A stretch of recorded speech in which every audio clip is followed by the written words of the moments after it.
राजनीति, आंदोलन, किसान, करप्शन, गरीबी, इन सभी मुद्दों पर आवाज उठाएगा अब तक न्यूज इंडिया। सत्ता के आगे जब भी सवाल कमजोर पड़ने लग जाए तो सवाल उठाने पड़ते हैं। बोल के लफ्ज आजाद है तेरे, बोल के सच जिंदा है अब तक। Unique academy computer end coaching classes, जहां नर्सरी और जूनियर सीनियर केजी क्लासेस से लेकर 11वीं और 12वीं जमातों के लिए कोचिंग क्लासेस जारी हैं। यूनिक एकेडमी में ऑडियो और वीडियो स्क्रीन का इंतजाम भी किया गया है। 5वीं, 6ठी, 7वीं और 8वीं जमात की स्पेशल क्लासेस भी जारी हैं। उर्दू, इंग्लिश, मराठी और मैथ्स की बेसिक क्लासेस भी जारी हैं। लड़कियों के लिए बिल्कुल सेपरेट क्लासरूम। यूनिक एकेडमी में अपने बच्चों का एडमिशन करवाएं। हमारा पता याद रखिए, शहीद अब्दुल हमीद कुसुम्बा रोड, निहाल नगर पुलिस स्टेशन के सामने, मालेगांव।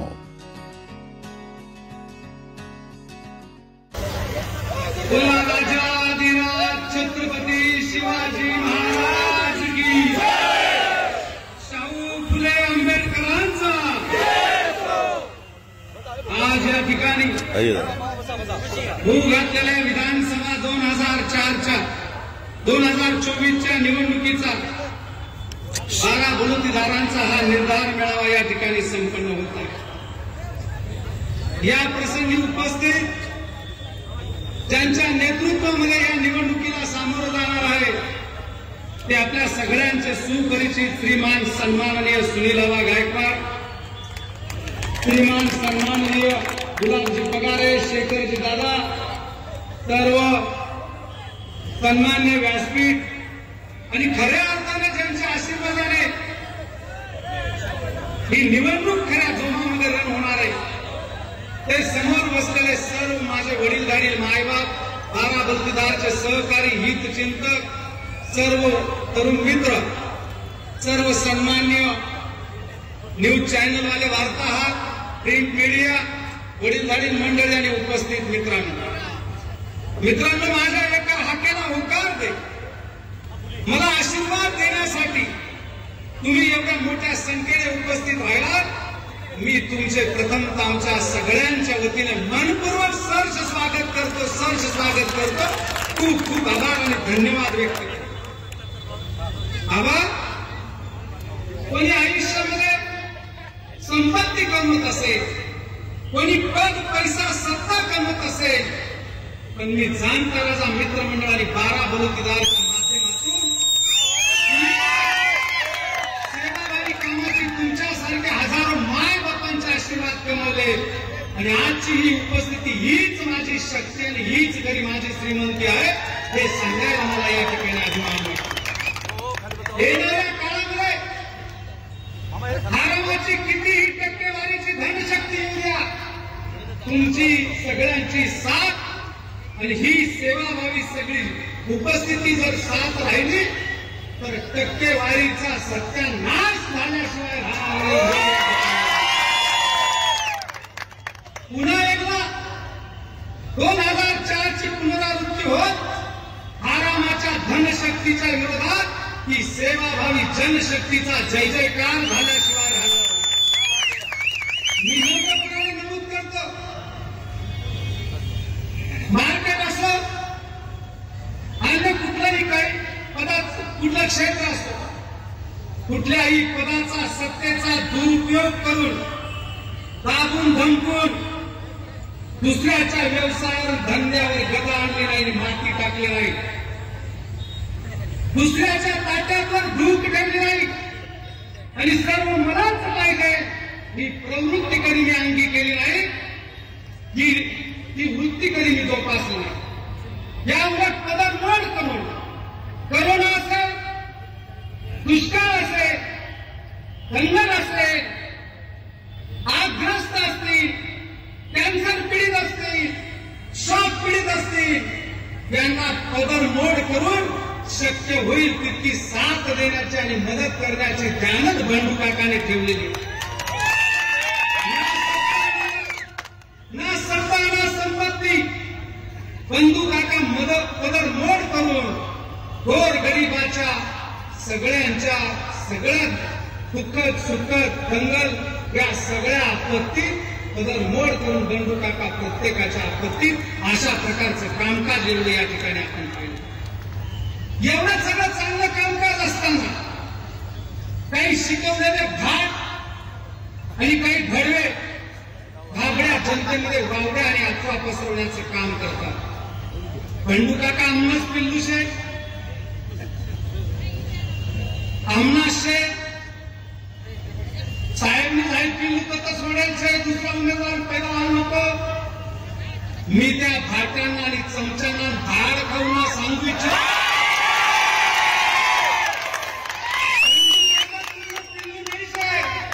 बंडू काका तुमना बाप छे.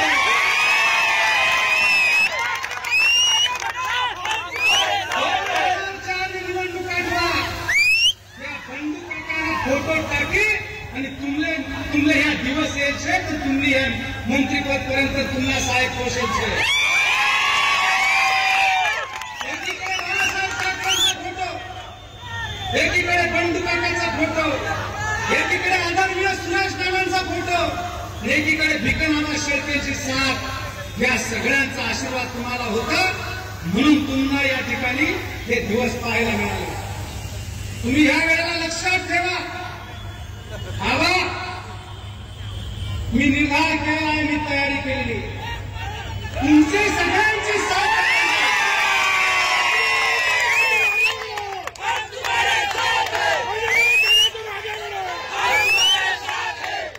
माझी उमेदवार म्हणून तयारी आहे. तुम्ही सगळे नेते जर साथ देणार असाल तर तुम्ही मायबाप जर सगळी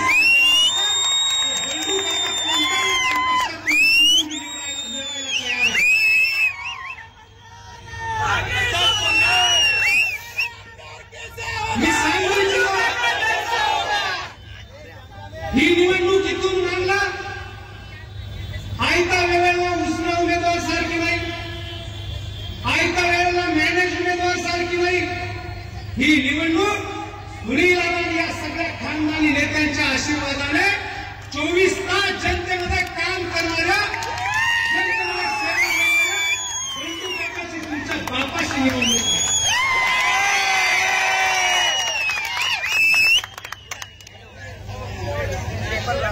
काही शिकायला लढवा सांगतात चावतच.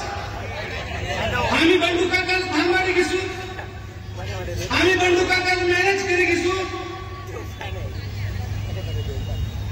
इतका आत्मविश्वास का चावडतात की जशी बंडू काका कुकल वाळस कोण मग पाशी दिला टाकतील जो पाहिजे. अरे काय बोल, अरे हा बंडू काका इकाणारा आणि मॅनेज होणारा नाही शे. हा जर इकाणारा मॅनेज होणारा राहता तर 2004 मच तुम्हाला पाटा पडी जाता.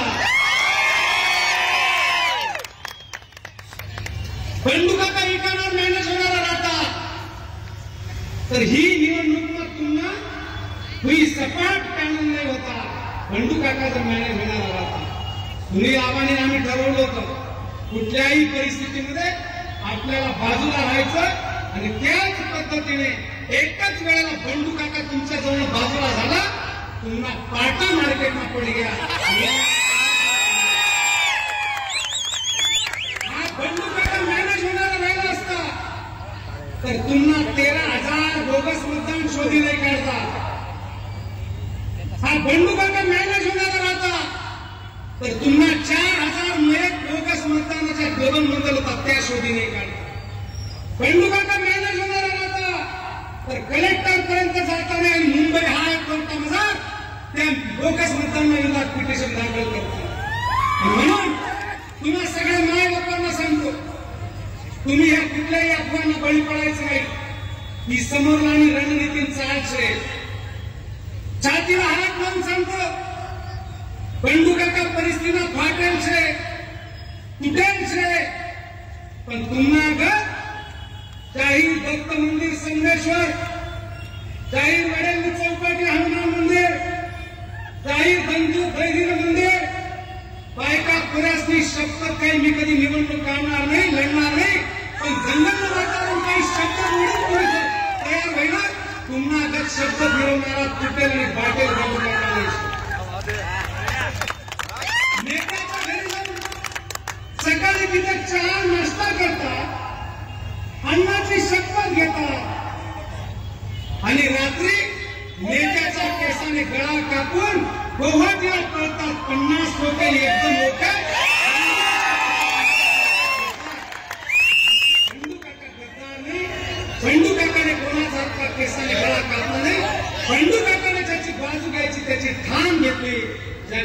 वाट लावायची त्याची आतापर्यंत वाट लावली. बंडू काका दोन्ही थड्या कधी चालला नाही. 30 वर्षाचा इतिहास तुमच्या समोर आहे. बंडू काकांनी ज्याचा झेंडा धरला आवाज तुम्ही पाहत असता, त्याचा झेंडा धरला, त्याचा झेंडा पक्का धरतो. ज्याची बाजू घ्यायची त्याची जिगरबाजपणाने बाजू घेतो. पहिले तुम्ही सुरुवात जर बघितली असेल तर आदरणीय सुरेश नाना निकम साहेब, आदरणीय सुरेश नानांची जी बाजू घेतली याचे सर्व साक्षीदार आहेत तुम्ही. 3-3, 4-4 हजार पोरांच्या सायकल रॅल्या, सगळ्या गोष्टी सुरेश नानांच्या बाबतीमध्ये आमचा सगळा सोयगाव एकदा एकवटला की तो एकवेळा सुरेश नानांच्या बाबतीमध्ये इतका एकवटलेला व्हायचा तर सुरेश नाना दाभाडीचे नसून सोयगावचे आहेत का काय असा तालुका समजत होता. अशी सोयगावकरांनी साथ दिली. सुरेश नानांच्या निवडणुकीमध्ये जिगरबाजपणा असेल त्याही वेळेला काय अनुसरलं असतं समोरच्यांकडनं, पण ती बंडू काकांनी भीक कधी घातली नाही. माझा भाऊ पन्नूला चाकून आणला इथे. त्या दिवशी काही घटना घडली असती तर एखाद्याचा मरण सुद्धा स्वर्गामध्ये झाला असता. पण नेत्याची बाजू आणि झेंडा बंडू काका कधी दोन्ही थड्या आणि हलका पद्धतीने घेत नाही. ज्याची बाजू घ्यायची ती जिगरबाजीपणाने घेतो हे बंडू काकांनी सिद्ध केलेलं. दुसरी निवडणूक असेल गावागावची, युवराज गोलाईचा भाऊ गोविंद गोलाई, त्याला सुद्धा ट्यूबलाईट घोषली. मरतो का जगतो अशी परिस्थिती निर्माण झाली होती त्या गावागावला. सगळ्यात पळून गेले ते हा बंडू काका त्या ठिकाणी होता. त्याला उचलून आणलं, फराळमध्ये ऍडमिट करून पदर मोड करून नानांच्या आणि आमच्या सहकार्याने त्याला तिथे जीवनदान दिलं. बंडू काका कधी निवडणूक असू द्या कधी कोणाची बाजू सोडत नाही. जी बाजू घ्यायची ती जिगरबाज घ्यायची. इतके दिवस ज्यांच्या बाबत प्रवास केला त्यांच्याही बाबतीत सांगे. कसवाड्याला पूर कॅनलच्या चारीचा विषय आला. विरोधकांनी दारूपासून 2 थेंब सोडले, गोंधळ घालायला लागला. त्या नेत्याची साथ होती तोपर्यंत त्या गोंधळ घालणाऱ्याला तिथे बंडू काकांनी भर सभेत जोडून काढला आणि मारत त्याच्या घरापर्यंत पाठवलं. ही बंडू काकाची जिगरबाज मैत्री आहे आणि जिगरबाज त्यानंतर कार्यालयात पडलं. सगळी लोक त्या ठिकाणी जमली. काका बंडूच्या गाडीला घेराव घातला. हा बंडू काका एकटा उतरला आणि त्या ठिकाणी आपली भूमिका त्या ठिकाणी पार पाडली आणि त्या ठिकाणी आपली मैत्री आपली जिगरबाजपणाची प्रचिती त्या ठिकाणी दिली. ही बंडू काकाची जिगरबाजपणाची गोष्ट. अनेक गोष्टी अलीकडचा आता सिद्धेश्वर बंधाऱ्याचं जलपूजन असे 2-4 वर्ष तुम्हालाही माहिती आहे. संदीप बाप्पू असतील अरे जलपूजन होतं. समोर मनसेचे तुमच्या समोर घोषणा देत होते भ्रष्ट कामकाजाची चौकशी झाली पाहिजे. भ्रष्ट कामकाज मुद्दावर सगळ्या घोषणा चालू आणि तिथे त्या ठिकाणी मग सगळी आवरावराव झाली. तिचे पुतणे तिथे, साले तिथे, पोरं तिथे आणि असंख्य कार्यकर्ते तिथे, मानकर साहेब बी तिथे. बरोबर आहे का? मानकर साहेब बी तिथे. सगळे गेले, हात जोडून परत आले. एकमेव बंडू काका असा होता की तुम्ही चला, मी कोणालाही बरोबर घेतलं नाही. एकटा गेलो आणि ते मोडून काढलं. बाजूला 30 फूट खडक होता. झटापटीमध्ये जर काही झालं असतं, पडलं असतं, एखादा पडला असता तर जेलमध्ये मी किंवा समोरचं राहिलं असतं. पण नेत्याची बाजू घ्यायची तर ती ठाम घ्यायची. अशा प्रकारची जिगरबाज भूमिका बंडू काकांनी 25-30 वर्षांमध्ये दिली. याचे सगळे साक्षीदार तुम्ही सांगता की बंडू काकाला मॅनेज करी घेशील, बंडू काकाला थांबाणी घेशील. बंडू काका तुम्हासारखा नाही. 50 कोकेन एकदम वोकेन रात मिळाल गोवाची आणि 70 बंडू काकांनी कोणाशी गद्दारी केली. अनेक गोष्टी या ठिकाणी बोलण्यासारख्या. बंडू काकाने कधी स्वतःच्या स्वार्थाचा विचार केला नाही राजकारणामध्ये. आज दिवाण किंवा मंचमध्ये कामकाज करत असताना सन्मान्य प्रशांत गिरेंनी तिकडून बोलावणं झालं. अनेक वेळा मागे लागले. ज्या वेळेला तरुणांची साथ होती, ज्या वेळेला प्रशांत गिरेंच्या घरी गेला त्यावेळेला अंकुश पाटील बी होते, स्वतः मंत्री पण होते. निलेश आयोग पण होते, सगळे जण होते. प्रशांत खिरांनी सांगितलं की काका सांगा किती ऑर्डर पाहिजे तुम्हाला आणि तुमच्या भावाला ऑर्डर देतो. तू बीपीएड आहे, आता बीपीएडची तू माध्यमिकची ऑर्डर घे, एमपीएड 1 वर्षात करून घ्या, तुला प्रोफेसर कर. हा बंडू काका खानदानी ज्यांच्या जीवावर मोठा झाला त्यांच्या अगोदर स्वतःचा स्वार्थ कधी साधणार नाही, त्यांनी साधला नाही. प्रशांत दादांना सांगितलं मला नाही, माझ्या मागे जे पोरं फिरतात, माझ्या गावामध्ये 5 वाड्या आहेत, त्या 5 वाड्यांमध्ये 5 ऑर्डरी 9 वर्षाचा भाभी पाटील हे सगळी मंडळी होती, त्या 9 वर्षाच्या ग्रुपमध्ये 2 ऑर्डरी द्या, त्याच्यानंतर माझा आणि माझ्या भावाचा विचार करा. अशी औलाद बंडू काकाची आहे.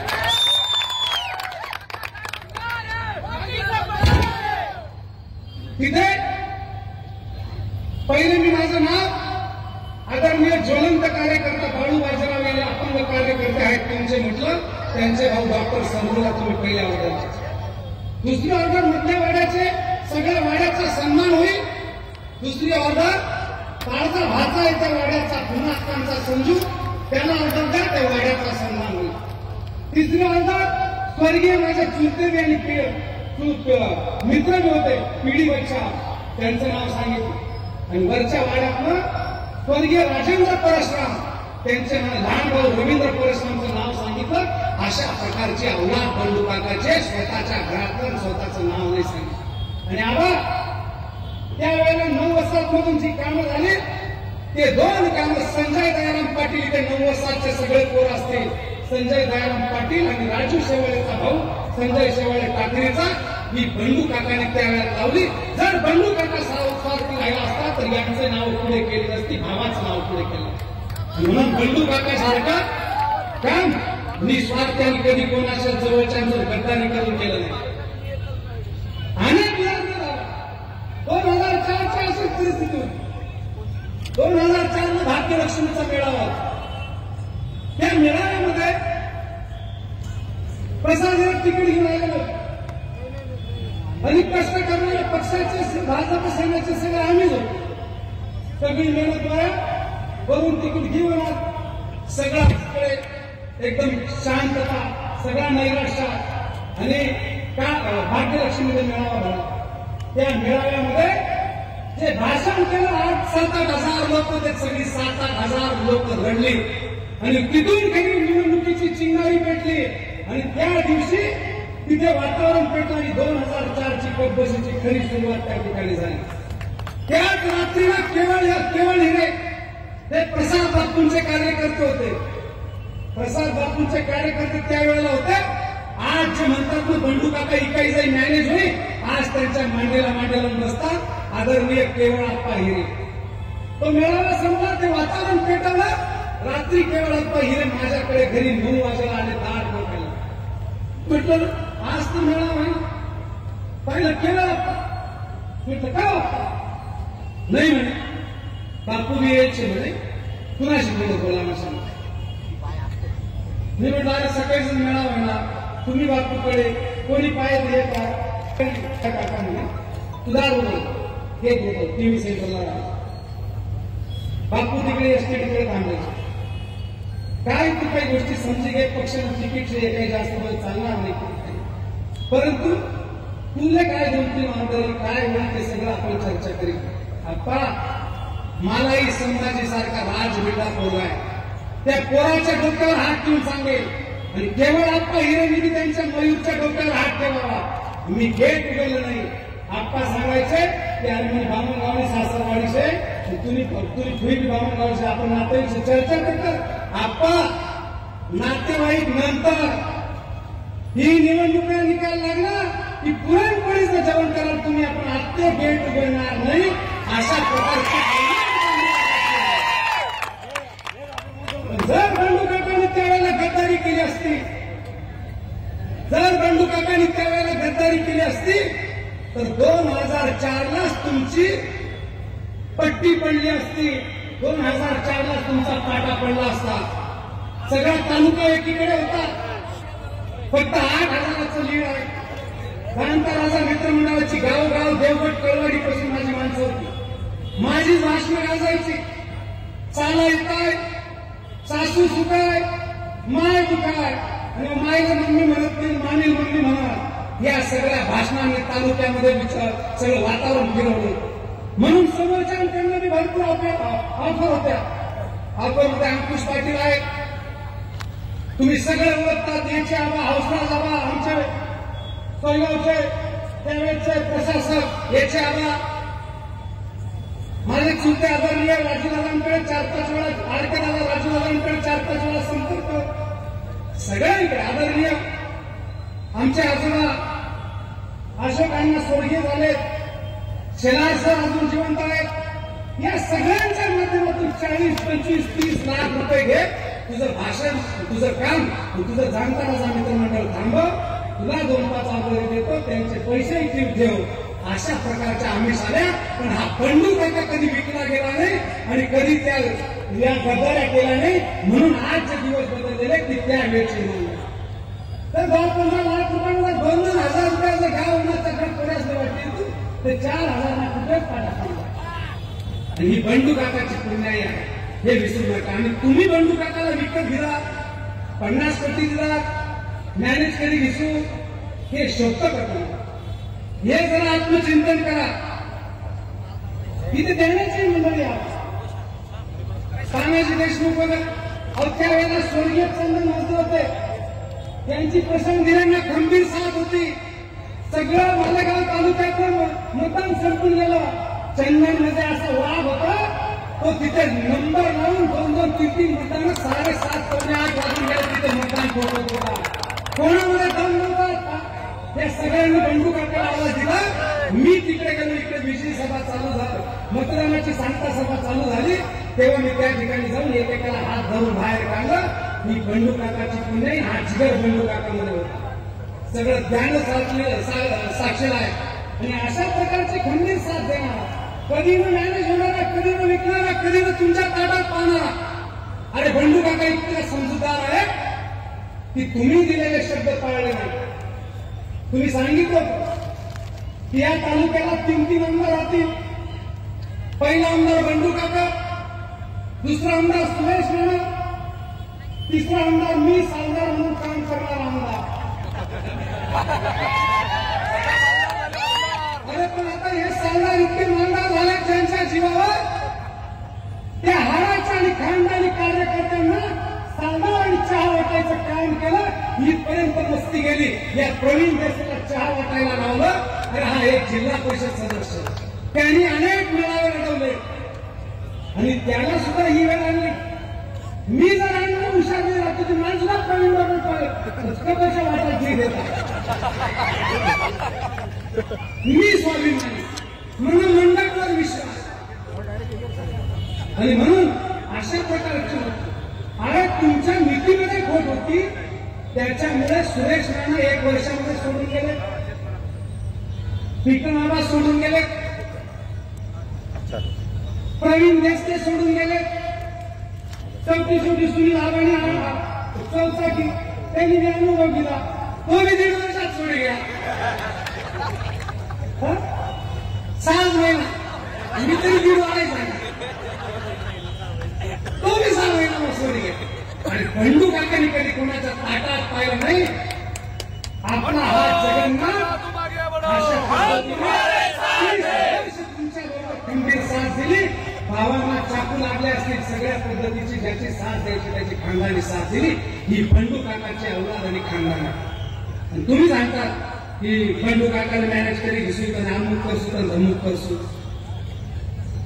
काही सांगतात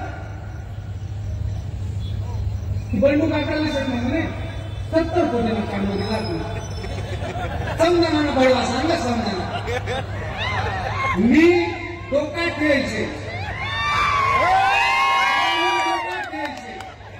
गरीबना पोरेसने मारणे घालू नका. जोडग्याला स्पर्धा परीक्षांचा बोर्ड फाडला होता. मी आणि आबांनी ठरायचं आम्ही इथे टेबल टाकी बसतो तर प्रत्येकला कपडा काढी लवकरच होतो. त्या गरीबाच्या पोरांना उचकवलेलं होतं.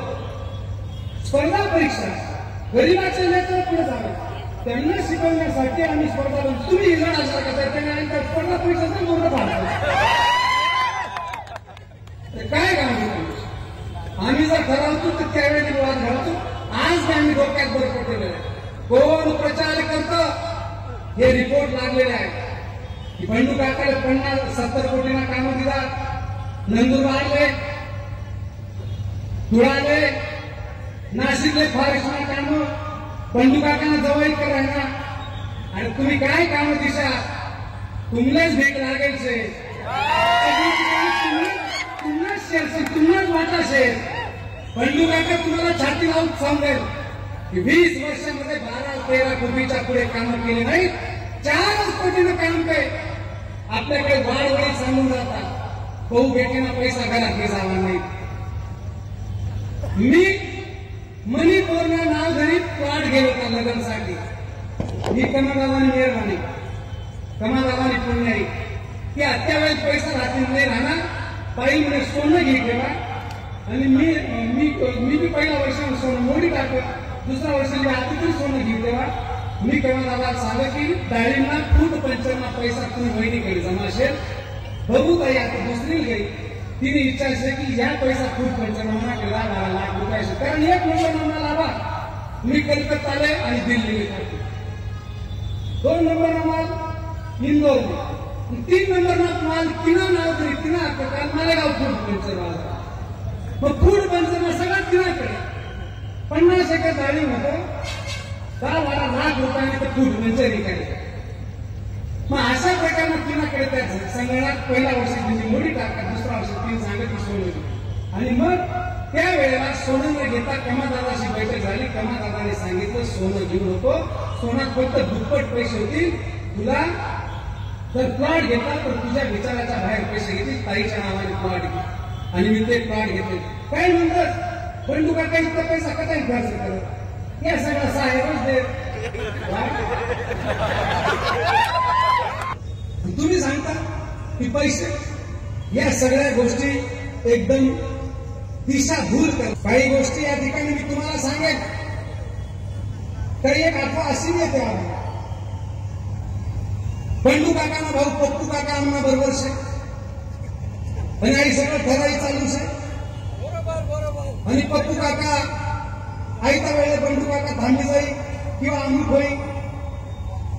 माझा सगळा इतिहास तुमच्या समोर आणि या कोणी 50 कोटीचे काम 30 कोटीचे काम इतका पैसा जवळ काम करणार या नावावर तुम्ही जाऊ नका. भाऊ तिकडेशे इकडेशे एक भाऊ केला तरी चालेल पण तुमच्यासारखे हजारो भाऊ आहेत. या भावांच्या जीवावर निवडणूक लढवे तुम्ही सांगितलं का तुम्ही सांगितलं का. मी फक्त आजच्या या मेळाव्यामध्ये जे सगळे सांगत होते काका भूमिका स्पष्ट कर काका काहीतरी तू हे घे सुनीलाला असतील सगळी मंडळी असेल. मी म्हटलं दिवस जवळ आला भूमिका मांडली पाहिजे आणि काही गोष्टी तर तशाच म्हणतात.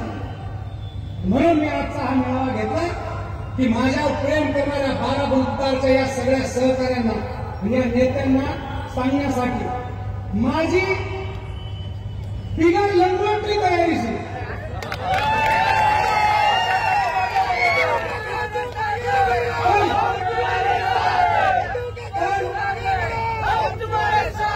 पण तुमचा सगळ्यांचा निर्धार असेल बंडू काका आम्ही तुला पाठ मागेशे. तुम्ही जर सगळे नेते शेखर दादा निखिल पवार होणारे नाशिक या सगळ्यांनी जर सांगितलं तर हा बंडू काका तुम्ही सांगा पक्षात कुठून पण कशी पण तुमच्या नेतृत्वामध्ये निवडणूक लढवायला तयार आहे. माझ्याकडनं कुठलीही बाकी नाही. हा निर्णय तुमचा आहे. तुमचा निर्णय झाला तुम्ही सांगितलं काका लढ ते लढणार तुम्ही नाही सांगा ते नाही लढणार. ही सगळी तुम्ही जबाबदारी आहे. तुम्ही निर्धार करा. मी रणांगणमा पहिला तयार. काही गोष्टी आता दिल्लीचा विषय आणि सन्माननीय निलेश लंके साहेबांना इथल्या त्यांच्या कार्यकर्त्यापासून माझ्या कामाची प्रचिती होती की हा निवडून येणाऱ्या आमदारकीचा उमेदवार आहे. अशा प्रकारला त्यांचं सगळं काम दिसत होतं त्यांना रिपोर्ट होते म्हणून त्यांनी वरती विषय ठेवला. वरती विषय ठेवला मला फोन आला की लंके साहेबांचा की काका तुम्ही कुठे उद्या 14 निघून. मी म्हटलं मी एकटा जाण्यापेक्षा तातडीने विमानाने जायचंय म्हणून मी तालुका प्रमुख म्हणून सन्माननीय रामभाऊ मिस्त्रींना गेलो आणि गेलो तिथे भेट घेतली. सगळी चर्चा झाली काय चाललं काय नाही आणि काय पुढे कसं करायचं काय नाही. मी म्हटलं काय नाही साहेब मी काम केलेलं आहे जनतेमधून रिपोर्ट घ्या. ही माझी केलेल्या कामाची बायोग्राफी. माझ्या पाठीवर हात ठेवला. तुझ्या बायोग्राफीची गरज नाही. तुझे पोलीस रिपोर्ट, तुझे जनतेचे रिपोर्ट, तुझे पदाधिकाऱ्यांकडून रिपोर्ट सगळे रिपोर्ट आहे. माझ्यामध्ये कुठली खोट नाही. माझा कुठला अट्टहास नाही काहीच नाही. मी इथे आल्यानंतर आदरपूर्ण बाईट देतो आणि तुम्ही अंतरून पाहून पाय पसरावून म्हणता. मला सुनील आबांनी काही बंधनं सांगितली म्हणून मी त्या विषयावर जास्त बोलणार नाही. पण मी एक सांगेन मन अंतरून लहानशे पण तुम्हाला सगळा मोठा अंतरून असणार 2004 पासून पाटा पाडेल छे. मन अंतरून लहानशे पण दान धर्म सेवाभावी कार्यानं महान शे. मन अंतरून कुठलाही भ्रष्टाचार ना कुठलाही गरीब न लुटेल ना कुठलाही यानं माखेल नाही शे. आणि म्हणून मी जास्त बोलत नाही. आबाची सूचना पाळतो नेत्याची. मला बोलायला लावू नका आणि मला उकसवू नका. मी मर्यादा ठेवल्या तुम्ही मर्यादा ठेवा. नाही तर टिप्पर गँगना समोर तुम्हावर टिप्पर काढेल. म्हणून माझ्या अंतरुणापर्यंत जाऊ. माझी उंची माझी परिस्थिती मोजू नका. माझी पुण्याई आणि माझा करोनातली सेवा 2 धामची यात्रा आणि 21 उमराच्या यात्रेची हाज यात्रेची दुआ तुमच्या 200 कोटीची सुद्धा पाठ लावल्याशिवाय राहणार नाही. बंडू काकाला सांगतात 70 कोटीला कामं आणि 50 कोटीला कामं आणि जवाईकर आहे ना जरा आत्मचिंतन करा. कुठल्या काही गोष्टी बोलायला लावू नका. आणि या गोष्टींचे साक्षीदार आदरणीय माझे चुलते मनोहर भिका आणि निलेश आयर आहे. 4 कोटीला काम देवाय नाही. या प्रवीण देशले तुमचे काम सगळी ठिकाणी तुम्ही सांगता विकास आणि तुम्ही 4 कोटीनं 3 लाख 5 लाख स्मशानभूमी मंदिर बांधली तरी तुम्हाला बोलतो आज साहेबांच्या प्रयत्नातून 5 लाख रस्ता काय तर रस्ते विकास वा रस्ते विकास पुरा तालुका पाहिजे बोर्ड भक्कम रस्ता दिला तो बोर्ड तशाच रास्ती तेवढा त्या रस्ता तडा जाणार येणार तर तडा पाहिजे लावतच कॉन्ट्रॅक्टरने टक्केवारी आईला पडा आणि रस्ता आणि बंडू काकाला तुम्ही विकत घ्यायची भाषा करता. बंडू काकाला तुम्ही पैसे बंडू काका एवढा पैसा कसा खर्च साहेब मी त्या संबंधाच्या भाड्याला सांगू देतो. नवीन जर माझ्या कानावर आलं तर वाघ सुद्धा गदरावर बसाडतं जेवढं लक्षात ठेवा. माले म्हणे जुनी जात करू नका आणि जुना बंड्या अंगात आणू नका. मी कोणा पाय लावायला जात नाही. मी मला एक चांगल्या आदरणीय नेत्यांनी सांगितलं की विरोधकावर बोलायचं. अटल बिहारी वाजपेयी कधी कोणावर बोललेत का? कोणावर? अशा पद्धतीने आपण आपली सभ्यता पाळायची. मला इतका दिवस पाहिजे का कोणावर बोलताना? फक्त मनी बोरिंगवर 10,000 प्रशांत धिरे साहेबांनी त्यावेळेला टाकली. त्यांच्याच विरोधात बोललो. आदरणीय सुरेश नाना असतील प्रसाद धिरे असतील कोणावरही मी भाषण केलं नाही. आजपर्यंत कधी विरोधात बोललो. माझ्या पायाला पाय लावायला आला मन अंतरून आणि माझ्या इकत गिदर आणि भाऊ जवळ इतका काम कर आहे ना मनातील वाईट कोणी नाही. कोरोना असेल दंगल असेल दुष्काळ असेल सर्वरोग निदान शिबिर असेल स्पर्धा परीक्षा असतील आदिवासीचं लग्न हेलिकॉप्टरने असेल राम हॉस्पिटल असेल ही सगळी कामं केली म्हणून जनता म्हणायला लागली की बंडू काकाच उमेदवार पाहिजे, ही जनता आणि ही सगळी परिस्थिती. आणि तुम्ही बंडू काकाला काम दिला रामराम हॉस्पिटल साहेब पैसा द्यायचं जे काय ना. अरे जिथे पाप विकत मिळत नाही तिथे पुण्य फुकट मिळेल का? काय म्हणा, तिथे पाप विकत मिळत नाही तिथे पुण्य फुकट मिळेल. अहो प्रवीण यानं चटई आंदोलन 25 लाख सुद्धा सोडा, 50,000 सुद्धा तुम्ही जीव घाला आणि तुम्ही मला रामराम पैसा दिशा या चाटा मारू नका. जे तुम्हाला काम ते तुम्ही मांडा. तुम्ही म्हणे वाटले येऊ नका, मी तुम्ही वाटले येणार नाही. जर तुम्ही पायरी सोडली तर मी तुम्हाला पाटा पाडल्याशिवाय राहणार. मग अनेक गोष्टी आता काय काही इथे शेखर नाही सांगा काही गोष्टी